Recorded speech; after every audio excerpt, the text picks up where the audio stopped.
नमस्कार दोस्तों, स्वागत है आपका हिंदी नॉलेज शो में। तो दोस्तों, जैसा कि आप स्क्रीन पर देख सकते हैं, ये फुटेज निकलकर सामने आई है अब से कुछ ही घंटे पहले तेजस लड़ाकू विमान की, जिसमें आप देख सकते हैं कि एक तेजस लड़ाकू विमान उड़ रहा है और कुछ ही मिनटों पहले एक पायलट उसमें से इजेक्ट होकर पैराशूट की मदद से नीचे आ रहा है। वहीं लड़ाकू विमान भी कुछ दूर जाकर क्रैश कर जाता है। ये तेजस लड़ाकू विमान अब से कुछ घंटे पहले क्रैश हुआ है।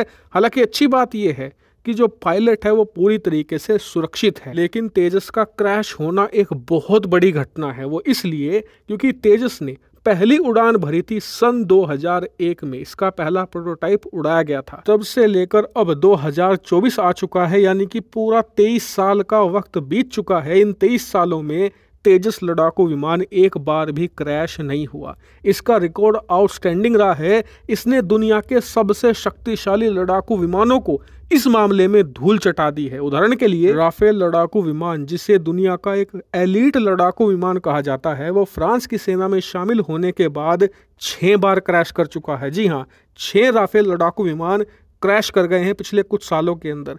बात करें F-35, जिसे अमेरिका ही नहीं पूरे वर्ल्ड का one of the most advance और मोस्ट लीथल लड़ाकू विमान कहा जाता है, वो पिछले 15 सालों में ही 12 बार क्रैश कर चुका है। इतना ही नहीं, पूरे यूरोप का one of the most lethal लड़ाकू विमान माने जाने वाला यूरोफाइटर टाइफून, जो कि एक बहुत ही घातक लड़ाकू विमान है, वो पिछले 20 सालों में 11 बार क्रैश कर चुका है। वहीं चीन के J-20 की बात करें, जो चीन का सबसे ताकतवर लड़ाकू विमान है, उसके तो क्रैश करने की कोई लिमिट ही नहीं है। वो तो कई बार उड़ भी नहीं पाता। और ये तो मैंने दुनिया के सबसे घातक लड़ाकू विमानों की आपको बात बताई है।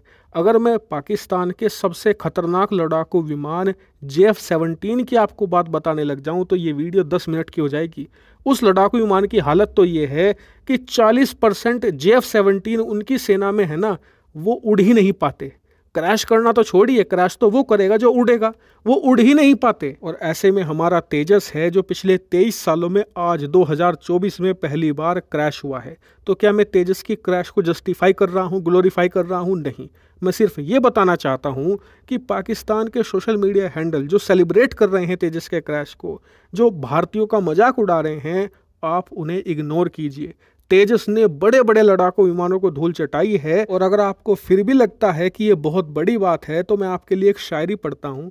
गिरते हैं सहसवार ही मैदाने जंग में, वो तिफल क्या गिरे जो घुटनों के बल चले। मतलब कि जंग में शहीद वही तो कहलाएगा ना जो जंग लड़ने जाएगा। जो घर बैठकर सरेंडर कर जाएगा, वो भी 90,000 की संख्या में, वो शहीद कैसे कहलाएगा? और दूसरी बड़ी बात, मशीनरी है, जब चलेगी तो खराब भी होगी। आपकी मोटरसाइकिल भी खराब होती है, गाड़ी भी खराब होती है। रही बात तेजस की, तो इस बुराई में भी हमें कोई ना कोई अच्छाई मिलेगी। क्या पता हमें ऐसी कोई खामी पता चले जिससे कि भविष्य में सुधार कर हम अपने लड़ाकू विमान का रिकॉर्ड और बेहतर बनाएं। हालांकि इस मामले पर जो भी अपडेट आएगा मैं आपको जरूर दूंगा।